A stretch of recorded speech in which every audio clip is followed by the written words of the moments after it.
सो hi guys, हाँ मुझे पता है ये अजीब है, पर इनविंसिबल का सीज़न 4 चल रहा है तो मैं सोच रहा हूँ थोड़ा सा अलग लाइन पे ले जाओ अपने चैनल को। इसी वजह से अब से बाकी एक्सप्लेनेशन वीडियोस के साथ इनविंसिबल की एक्सप्लेनेशन वीडियोस भी आने वाला है। अगर आपने सीज़न 4 का एपिसोड 7 देखा होगा तो इसकी स्टोरी उसके बाद से चालू होने वाला है। तो चलिए बिना देर करे आगे बढ़ते हैं। एपिसोड के शुरू में हमें कुछ अलग सा ही सीन दिखाया जाता है। अर्थ का सिनारी हम सबको देखते हैं।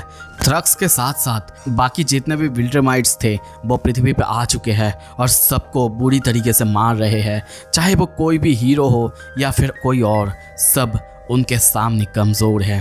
तभी हम देखते हैं मार्क को, जो कि स्पेसशिप में है, जो यही सब सोच रहा है। तभी उसके पास ओमनी मैन आता है और उसे समझाने की कोशिश करते हैं, पर मार्क उल्टा भड़क जाता है। ओमनी मैन फिर भी उसे समझाने की कोशिश करता है कि हो सकता है जैसा तुम सोच रहे हो वैसा कुछ भी ना हो, पर मार्क का दिल मान ही नहीं रहा था। वो बाहर देखने लगता है। हमें उसी स्पेसशिप को दिखाया जाता है। तभी सीन शिफ्ट होता है। हमें दिखाया जाता है थेलेस्क्रिया में। हम एलन द एलियन और टेलिया को देखते हैं। यहाँ पे एलन अपने प्लेनेट के बारे में सोच रहा है और टेलिया उसके साथ बहुत अच्छे से कॉन्वर्सेशन करने की कोशिश कर रही है। तभी सीन शिफ्ट होता है। हम फिर से स्पेसशिप में टेक जैकेट को देखते हैं, जो कि वहाँ पे आके मार्क और ओमनी मैन दोनों को समझाने की कोशिश करता है। वो कहता है कि वो उनके जैसा ताकतवर तो नहीं, पर वो उन दोनों की मदद कर सकता है। पर जब दोनों की तरफ देखता है, उन दोनों में से कोई भी उसकी बातों पर ध्यान ही नहीं देता। इसी वजह से वो वहाँ से निकल जाता है। इस तरफ मार्क और ओमनी मैन दोनों बहुत ज़्यादा दुखी बैठे हुए हैं। ओमनी मैन ओलिवर की बात कहता है कि वो ठीक होगा, और हाँ, यहाँ पे उन लोगों ने शायद थेलेस्किया में ही उसे रख के आया है, क्योंकि वो अभी भी हील हो रहा है और उन लोगों को लगता है कि वार की वजह से बाहर उसे ना ले जाना ही ठीक होगा। वो मार्क को फिर से समझाने की कोशिश करता है, पर मार्क अभी भी अर्थ के कंडीशंस के बारे में ही सोच रहा है। ओमनी मैन उसे समझाते हुए खाने के लिए कहता है, पर यहाँ पे मार्क उसकी बात तब भी नहीं सुनता। कुछ देर बाद ओमनी मैन को हम जैक के साथ बात करते हुए देखते हैं, पर तभी उनके पीछे से मार्क को देखते हैं। वो शिप से तेजी से निकल जाता है। वो सब्र नहीं कर पा रहा था और कुछ ही देर बाद बहुत ही तेजी से वो पृथ्वी पे पहुंच जाता है। और तभी उसके पीछे हम देखते हैं ओमनी मैन भी आ चुका है। वो उसे कहता है, क्या तुमने कुछ भी नोटिस किया? ओमनी मैन चारों तरफ देखता है और हंसते हुए कहता है, नहीं, कुछ भी नहीं, शायद वो लोग यहाँ पे नहीं आए हैं। पर तभी वो लोग चौंकते हैं, क्योंकि उनके पीछे ही थ्रक्स था। वो आके कहता है, बिल्कुल हम यहीं पे हैं। उसे देखते ही दोनों हैरान होते हैं। यहाँ पे मार्क फाइट करने के लिए तैयार था। वो उसे जोर से जाके एक पंच मारता है, पर जैसा कि हम जानते हैं एपिसोड 7 में हमने जैसा देखा वो कितना ताकतवर है। अगर आपने नहीं देखा, मैं एक बार बोलूँगा कि उसे जाके देख लो यार, खतरनाक एपिसोड था। वो उसे पकड़ता है और आसानी से उसे मार के दूर फेंक देता है और उसे कहता है, मैं सजेस्ट करूँगा कि हम अच्छे से बात कर ले, नहीं तो तुम्हें पता है हम अगर अपने पे आ गए तो इस दुनिया में क्या तबाही ला सकते हैं। ये सुन के ओमनी मैन और मार्क उसके साथ बात करने के लिए मान जाते हैं। वो कहता है कि उनके पास अब सिर्फ 37 विल्ट्रमाइट्स ही बचे हुए हैं और उनमें से भी ज़्यादातर तो इंजर्ड ही है। इसी वजह से वो चाहते हैं कि वो यहाँ पे यानी पृथ्वी पे रहे। अगर वो लोग उन लोगों को कम समझ रहे हैं तो फिर ये 37 विल्ट्रमाइट्स काफ़ी है इस पूरे दुनिया को ख़त्म करने के लिए, यानी पृथ्वी को। और इसी वजह से वो उन दोनों को कहता है कि वो लोग अब से पृथ्वी पर ही रहेंगे। ये सुन के मार्क को फिर से गुस्सा आ जाता है, पर उसे रोकते हुए वो उसे समझाता है, तुम ओवर रिएक्ट करो उससे पहले मैं तुम्हें बता दूं, हम यहाँ पे इंसानों की तरह या फिर इंसानों के साथ घुल मिल के रहेंगे। उन्हें कभी ये महसूस होने भी नहीं देंगे कि हम यहीं पे हैं, और हमारा प्लान है कि हम यहाँ पे रहेंगे इंसानों के साथ, उनके साथ मेट करेंगे। उसके बाद जो बच्चे होंगे, उनके बच्चे होंगे, सब मिलके हम हमारी एम्पायर को फिर से खड़ा करेंगे। तो मुझे अब तुम लोगों से जवाब चाहिए, तो बताओ तुम दोनों क्या चाहते हो? ये सुन के इनविंसिबल यानी मार्क कहता है, तुम ऐसा कह रहे हो कि हम तुम्हारा वेट करें जब तक कि तुम लोग और ज़्यादा ना हो जाओ और फिर से तुम्हारे साथ फाइट करें, तो हमें तो फिर कल तुमसे लड़ना ही है। नहीं, मैं ये नहीं चाहता, मैं ऐसा होने नहीं दे सकता। पर फिर से उसे याद आता है कि वो लोग अभी अगर होंगे तो किस तरह की तबाही कर सकते हैं। इसी वजह से वो चुप कर जाता है और हाँ कर देता है। ये सुन के थ्रक्स खुश होता है, वो उनकी तारीफ करता है, पर मार्क कहता है ओह माय गॉड, ये मैंने क्या कर दिया। पर इससे थ्रक्स को फिर से गुस्सा आता है। वो कहता है क्या कर दिया मतलब? तुमने इंसानों को बचा लिया, पूरे ह्यूमैनिटी, एक जनरेशन को तुमने बचा लिया, और अब मैं चलता हूँ। ये कह के वो वहाँ से निकल जाता है। तभी उनके पीछे टेक जैकेट या फिर जैक थॉम्सन को देखते हैं। यहाँ पे एनिमेशन में थोड़ा सा बदल दिया गया है, उसको फीमेल बना दिया गया है, अगर आपने देखा होगा, पर असली में कॉमिक में ये एक मेल है। तो वो उनके पीछे पीछे आके कहता है तुम लोगों को पकड़ पाना बहुत मुश्किल है, सच में। फिर वो उनकी तरफ देखता है। मार्क बहुत ही सीरियस होकर कहता है लड़ाई ख़त्म हो चुका है। वो चौंकता है, क्या लड़ाई ख़त्म हो चुका है मतलब? अरे यार, मैंने अब तक एलेन को गुड बाय तक नहीं कहा। रुको, हम थेमेस्क्रिया में जा रहे हैं, है ना? ऑसम, सच में ये न्यूज़ बहुत ही ऑसम है। तभी सीन शिफ्ट होता है, हमें मार्क के घर में दिखाया जाता है। उसकी मॉम बहुत ही गुस्से में पॉल के साथ बात कर रही थी। वो इस घर को बेचना नहीं चाहती, पर तभी आवाज़ आता है ये पॉल आखिर कौन है? वहाँ पे दरवाजे में इनविंसिबल या फिर मार्क और नोलन खड़े थे। उन दोनों को सामने देख के वो बहुत ज़्यादा हैरान होती है। दौड़ के मार्क को गले लगा लेती है और फिर ओलिवर के बारे में पूछती है। पर यहाँ पे नोलन बताता है ओलिवर ठीक है, पर उसकी हालत बहुत ज़्यादा ख़राब थी, इसी वजह से उसे थेमेस्क्रिया में रख के आना पड़ा, पर वो ठीक हो जाएगा। वैसे ये पॉल वो कौन है? और ये सुन के वो थोड़ी सी नर्वस होती है और मार्क को कहती है मार्क, तुम्हें शायद ईब को देखने जाना चाहिए, उसकी हालत कुछ खास नहीं है। यह सुन के मार्क बहुत तेज़ी से घर से निकल जाता है। इस तरफ डेबी और नोलन दोनों बात कर रहे थे, पर तभी पीछे से सीसिल एक पोर्टल से बाहर निकलता है। वो उन दोनों को मार नहीं वाला था, पर तभी जब सामने नोलन को देखता है, वो अपना बंदूक छुपा लेता है। उसे लग रहा था कि वॉर अब भी चल रहा है, पर जब वो देखता है कि सब कुछ नॉर्मल है, वो अपना बंदूक रख लेता है। इस तरफ मार्क ईब के घर में पहुंच चुका है। वो आके कहता है ईब, तुम घर पे हो? ईब कुछ काम कर रही थी, कहती है मार्क कहता है हाँ, मैं आ गया हूँ। सब कुछ अब फाइनली ख़त्म हो चुका है। ईब को रोते हुए देखते हैं। वो कहती है रुको भाई, रुको, मेरे पास मत आओ। मार्क को अजीब लगता है, पर तभी हमें ईब को दिखाया जाता है। वो बहुत ज़्यादा मोटी हो चुकी है, इसीलिए वो कहती है मैं नहीं चाहती कि तुम मुझे ऐसे देखो। पर मार्क सीधा आके उसे गले लगा लेता है और उससे कहता है इस सब से उसे कोई फ़र्क नहीं पड़ता। सीन शिफ्ट होता है, हम सेसिल को देखते हैं। वो अब अपने सेंटर में वापस आ चुका है। एक दरवाजे के पास वो बहुत देर तक खड़ा रहता है और फिर खोलते ही सामने देखते हुए कहता है ओके, सब कुछ नॉर्मल हो चुका है, अब इन सब चीज़ों की कोई ज़रूरत नहीं, वॉर ख़त्म हो चुका है। और तभी हमें दिखाया जाता है उसने बहुत ज़्यादा तैयारी कर ली थी। इनविंसिबल की तरह कई सारे खतरनाक ह्यूमन रोबोट को उसने बना लिया था। इस तरफ टेक जैकेट को देखते हैं जो कि अपने घर आता है। वहीं पे दो लोगों को दिखाया जाता है जो कि उसे देख के बहुत खुश होते हैं, उससे बात भी करते हैं। पर फिर उनसे टेक जैकेट या फिर जैक को पता चलता है उसके पापा और मॉम के बारे में। उसके मॉम शायद बाहर है, पर उसके पापा जो कि उसके आने का सिर्फ इंतज़ार ही करे जा रहे हैं। कुछ देर बाद उसके पापा से मिलने वो स्पेस में उनके शिप में आ चुका है, जहाँ पे वो जब उसके पापा को बुलाता है, वो उसे देखते ही कहता है Jack, oh my God, Jack तुम वापस आ गए, देखो तो तुम कितने बड़े हो चुके हो। सीन शिफ्ट होता है, यहाँ पे ईब उसे सब कुछ बता रही थी, जैसे कि वो अब तक इतने दिनों तक इसी घर में ही थी, मतलब ज़्यादातर तो इसी घर में थी। हाँ, उसके पास प्रॉपर्टी या फिर पैसे की कोई कमी नहीं है।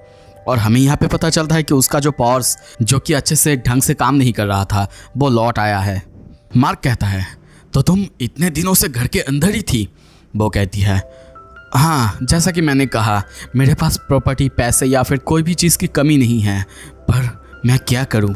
इस सब की आखिर पॉइंट ही क्या है? तुम नहीं हो, मैंने सोचा था कि तुम मर चुके हो। और वो रोना चालू करती है। मार्क भी बहुत दुखी हो जाता है और उसे हक कर लेता है। इस तरफ हम नोलन और डेवी को बात करते हुए देखते हैं। नोलन उसे बताता है कि वो उसे कितना मिस करता है। ये देख के डेवी कहती है नोलन, तुम्हें पता है तुम कितना भी कुछ कर लो, मैं कभी तुम्हें माफ़ नहीं कर पाऊंगी। नोलन भी उसे समझाने लगता है, बार बार माफ़ी मांगने लगता है। ये सब देख के डेबी फाइनली रो पड़ती है, उसके ऊपर चिल्लाने लगती है और पूरी तरह से टूट जाती है। यहाँ पे नोलन उसे हक कर लेता है। सीन शिफ्ट होता है। कुछ देर बाद हम ईब के साथ मार्क के दोस्त को देखते हैं, जो कि अपने बॉयफ्रेंड को शायद काम पे जाने के लिए गुड बाय कह रहा था। यहाँ पे वो ईब को कहता है, देखा तुमने, मार्क तुमसे मिला पर मुझसे, उसके बेस्ट फ्रेंड से नहीं मिला। डेबी कहती है, अरे वो कुछ घंटे पहले ही तो आया है ना, वो शायद जल्दी ही तुमसे बात करेगा, तुमसे मिलेगा, तुम चिंता मत करो। विलियम कहता है, ओह तो वो सबसे मिलेगा, उसके बाद ही मुझसे मिलेगा। पर तभी ईब उसकी तरफ देख के रोना चालू करती है और कहती है, विलियम मुझे नहीं पता, मैं कैसे बताऊं। मार्क को हम उड़ते हुए देखते हैं। वो चारों तरफ देख रहा था और तभी एक जगह रुक के कहता है, मैंने कॉन्क्वेस्ट को मार डाला, मैंने बिल्ट्रम को पूरी तरह से तबाह कर दिया, यहाँ तक कि पूरी बिल्ट्रम एम्पायर को भी।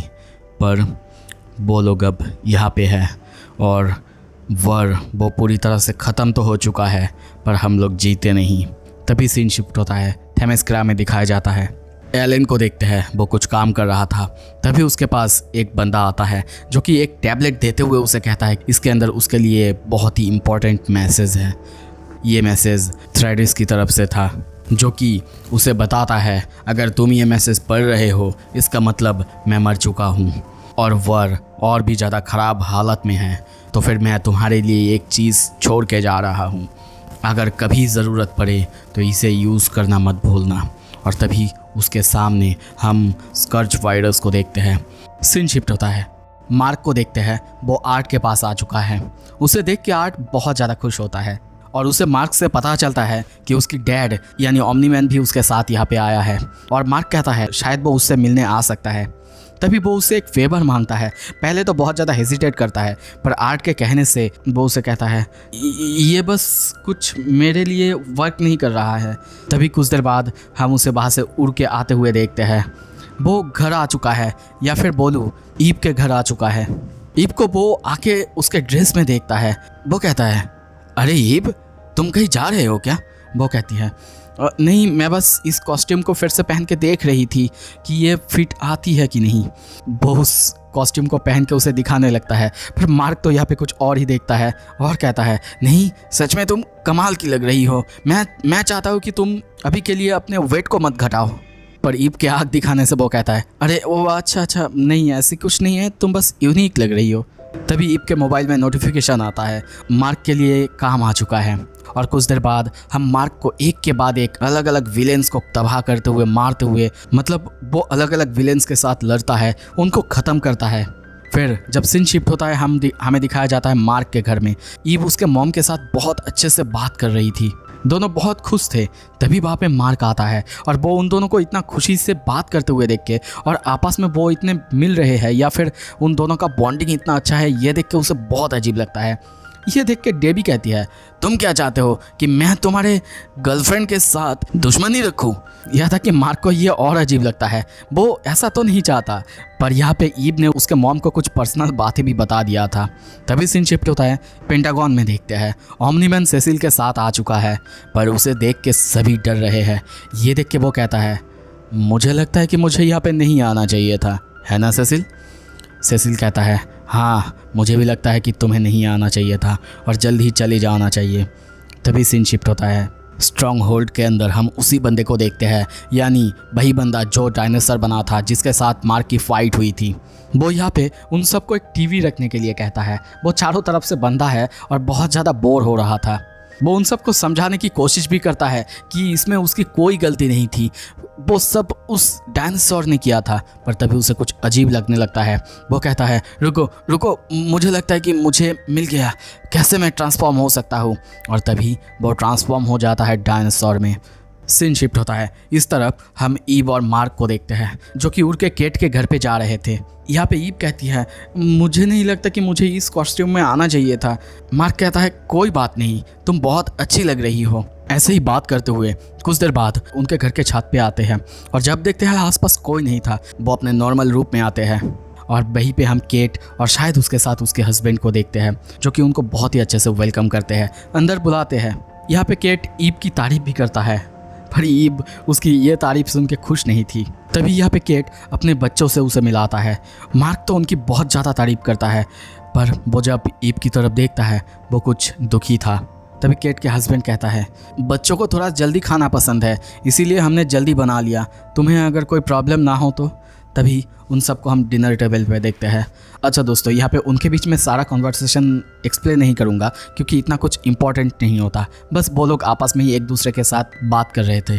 खाना ख़त्म होने के बाद जब केट अपने बच्चों को नहला रही थी, वहीं पे ईव भी उसके साथ थी।